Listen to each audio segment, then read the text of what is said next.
What if I told you Shedeur Sanders didn't just lose a shot at the 2-minute drill? He was never meant to take it. From the outside, it looked like a typical preseason adjustment. A rookie sits, a vet steps in, game rolls on. But when the Browns called Shedeur just before the most critical moment of the game, a 2-minute drive tailor-made for a young quarterback trying to prove himself, everything changed. In his place, Tyler Huntley, a last-minute signing. A player most analysts agree won't even make the roster. And yet, it was Huntley, not Shedeur, who got the reps that could have defined a breakthrough moment. Almost immediately, the backlash exploded. Something felt off. Actually, no, something felt intentional. Fans knew it. Analysts said it out loud. And when Stefanski tried to explain, he looked like a man under siege. His voice shook, his tone cracked, and instead of clarity, he delivered confusion wrapped in coach speak. The excuse? Tune-up reps for a quarterback Cleveland doesn't even plan to keep. That's when the question stopped being about Shedeur's readiness and started being about Kevin Stefanski's motives. Was this a coaching decision gone wrong, or the latest move in a pattern of disrespect? One that's been quietly building since Shedeur first touched the practice field in Cleveland. And the truth is, if that was the plan from the beginning, it may be backfiring, because the louder this gets, the more pressure shifts away from the rookie and lands squarely on the shoulders of the man calling the plays. This is more than a quarterback controversy. It's a full-on coaching crisis. And what happens next might change everything in Cleveland. Preseason doesn't always mean much, but for a rookie quarterback, every snap is a chance to change the narrative. That's why what happened during the Browns' final 2-minute drive stunned everyone watching. With just minutes left in the game, Shedeur Sanders was pulled. Not for rest, not for injury. He was benched during the most valuable moment of the night, a scenario designed to test a young quarterback's decision-making, awareness, and poise under pressure. Who replaced him? Tyler Huntley, an emergency signing, a stopgap quarterback, signed late, not expected to be on the final roster, and yet somehow he was the one trusted with the 2-minute drill. Fans immediately question the logic. How does a developmental QB like Shedeur get yanked in favor of someone who likely won't even make the team? Then it got worse. After the game, reports confirmed that several of the offensive linemen who played in front of Shedeur were already cut or released. So not only was he playing with bottom-tier protection, he wasn't even given the chance to finish. That's not mismanagement. That's a message. And when you zoom out, it starts to look calculated. Because the 2-minute drill wasn't just a missed opportunity. It was the opportunity. A drive that could have changed public perception and given the rookie a real developmental moment. Instead, it was taken from him and handed to someone who probably won't be here next week. And the explanation? It made things even worse. When Kevin Stefanski made the call to pull Shedeur Sanders before the most pivotal part of the game, it wasn't just a questionable coaching decision. It was a spark that lit a fire. Former NFL players, analysts, and fans didn't hold back. TJ Houshmandzadeh, a respected voice and former Brown himself, called out Stefanski directly. He said what millions were already thinking. So not only was he playing with bottom-tier protection, he wasn't even given the chance to finish. That's not mismanagement.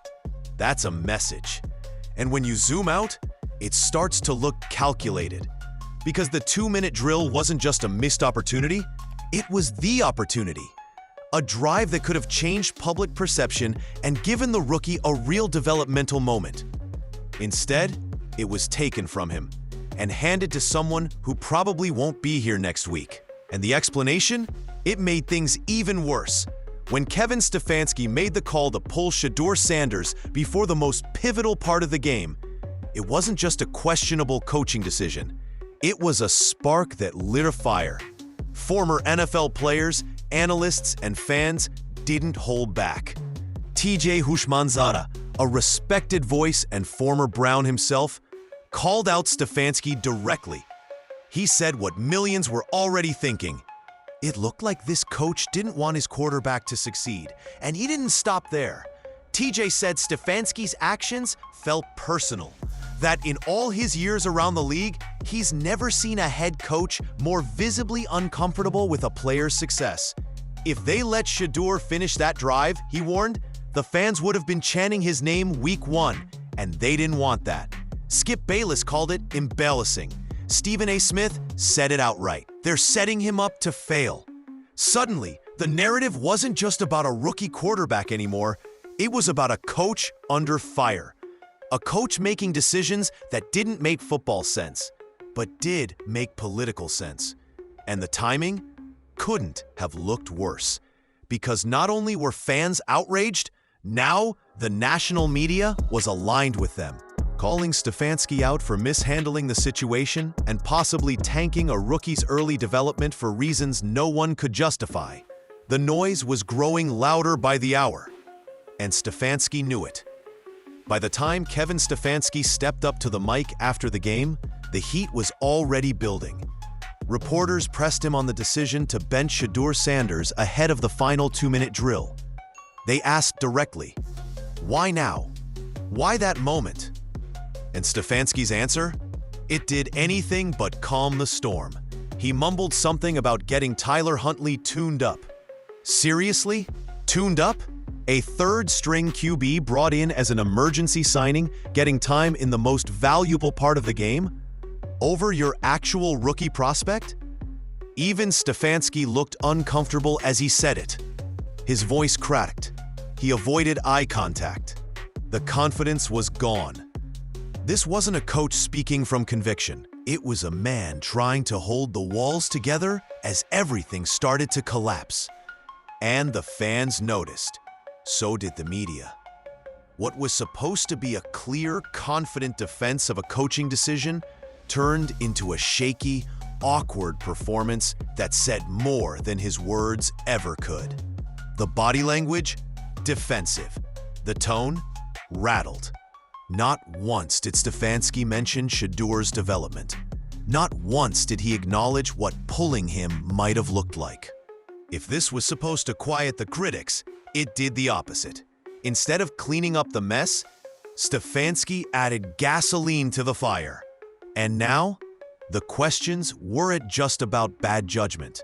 They were about intent. Because at this point, no one was seeing this as just a football decision anymore. The 2-minute benching wasn't just an isolated move. It was the latest chapter in a pattern that's been hard to ignore. From the very start of training camp, Shedeur Sanders has been grinding, showing up early, staying late, studying film, earning respect from teammates behind the scenes. But what has the coaching staff given him in return? Minimal reps, zero chemistry with starters, and no recognition, even when he earned it. In his first preseason outing, Shedeur made the most of limited time. Composed, sharp, efficient. Analysts were surprised. Fans were buzzing. It wasn't jaw-dropping, but it was solid. The kind of performance that usually earns a young QB at least some praise. Instead, Stefanski's post-game comments were ice-cold. No, he exceeded expectations. No, we liked what we saw. Just vague comments about developing all the quarterbacks equally. It was the kind of response that didn't just feel neutral. It felt dismissive. And when you line up everything that's happened since, the weird reps, the third-string lineman getting pulled before key drives, it starts to feel less like oversight and more like intentional sabotage. Analysts like G. Bush and said it plainly. They don't want Shedeur to shine. Not yet. Not over the guys they've already invested in. And they might have gotten away with it. Until now. Because the fans are watching closely. The cameras are rolling. And the discrepancies aren't just obvious. They're impossible to ignore. At first, it was just the fans. Then, a few insiders started poking holes in the story. But now, the entire football world is watching, and the media isn't holding back. G. Bush, a respected Cleveland voice, didn't mince words. He accused Stefanski of deliberately putting Shedeur Sanders in a position where success was nearly impossible. paired with fringe offensive linemen, surrounded by players who already had one foot out the door, and stripped of meaningful reps. What kind of growth can happen in that setup? Then, another veteran voice threw more fuel on the fire. He said even someone like Tom Brady would have struggled under the conditions Shedeur faced. No protection, no rhythm, no real shot to shine. Worse yet, he predicted how it would play out. The Browns would quietly let media puppets label Shedeur a bust, a project, a fifth stringer who didn't live up to the hype, while completely ignoring how carefully the stage had been set for failure. And then came Skip Bayless, furious, loud, and direct. He called it the worst possible way to develop a quarterback, saying Shedeur had been mishandled from the jump. Each take added weight to what fans already knew in their gut. This wasn't just about football decisions anymore. It felt like someone had picked a side long before training camp ever started. And as the pressure mounts, one name keeps coming up: Kevin Stefanski. Social media doesn't lie, and Browns fans have seen enough. After watching Shedeur Sanders get benched for Tyler Huntley, thrown behind a practice squad O-line, and ignored by the coaching staff after playing well, fans didn't just question Stefanski's decision-making. They turned on him completely. Twitter, Reddit, YouTube. The chants are getting louder. Start Shedeur week 1. Fire Stefanski. We see the setup. The frustration isn't just about one decision. It's about the pattern. When a young quarterback earns praise from analysts, puts in the work, and still gets kept off the field in key moments, fans start to wonder if something more is going on. And now, they're demanding answers. At practice, fans are showing up with signs. On radio shows, callers are relentless. Sports talk segments, all Stefanski, all the time, and not in a flattering light. What's making it worse? Stefanski's silence. Instead of addressing the elephant in the room, he keeps repeating the same empty lines about developing all our quarterbacks. But it's clear, fans have stopped buying it. This has gone from preseason growing pains to full-blown controversy. And the public no longer trusts the coach. If Stefanski thought he could control the narrative, he was wrong. Because now, the fans are the ones writing it. And they want change. At first, all eyes were on Shedeur Sanders. Was he ready? Could he handle the NFL? But now, the spotlight has turned and it's blazing on Kevin Stefanski.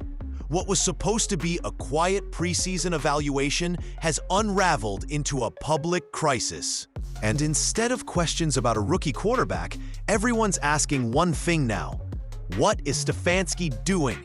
Suddenly, Stefanski's job security is in the headlines. The same coach who once had command of the locker room now looks like he's scrambling to hold his credibility together. After weeks of ignoring Shedeur's progress, benching him in crucial moments, and giving robotic interviews about development, Stefanski is now backpedaling. Publicly, he shifted gears, claiming he's committed to Shedeur's future. But that only made things worse, because fans aren't looking for commitment now. They want accountability. The local media is buzzing, national voices are chiming in, and the pressure isn't quiet anymore. It's coming from the locker room, the fan base, and the league itself. And here's the cruel twist. By trying to keep Shedeur in the shadows, Stefanski may have accidentally shined the biggest light on himself. Now, it's not about protecting the depth chart. It's about saving his own job. The narrative has flipped. The seat's getting hotter, and Stefanski is officially running out of places to hide. What started as a routine preseason rotation has turned into a full-blown coaching scandal. Shedeur Sanders, once seen as the unproven rookie fighting for reps, has now become the center of something much bigger. A potential power struggle, a broken development system, and a coach who may have let personal bias cloud professional judgment. Fans aren't guessing anymore. They're watching everything. The missed opportunities, the lack of praise, the weird depth chart decisions, and now, They're calling it what it looks like, a setup. But the most damning part of this story isn't just the questionable treatment of a young quarterback. It's that Kevin Stefanski thought no one would notice. That the cuts, the bad protection, and the missed reps would fly under the radar. That the media would focus on Shedeur's struggles, not the environment he was placed in. He was wrong. Now everyone's asking, was this just poor planning? Or did Stefanski never want Shedeur to succeed in the first place? Is this a case of old-school ego trying to silence new-school talent? Because if this is what development looks like under Stefanski, then maybe the Browns don't have a Shedeur-Sanders problem. Maybe they have a leadership one. And with fans the loudest they've ever been, the media closing in, and the locker room watching quietly, one thing is clear: this isn't over.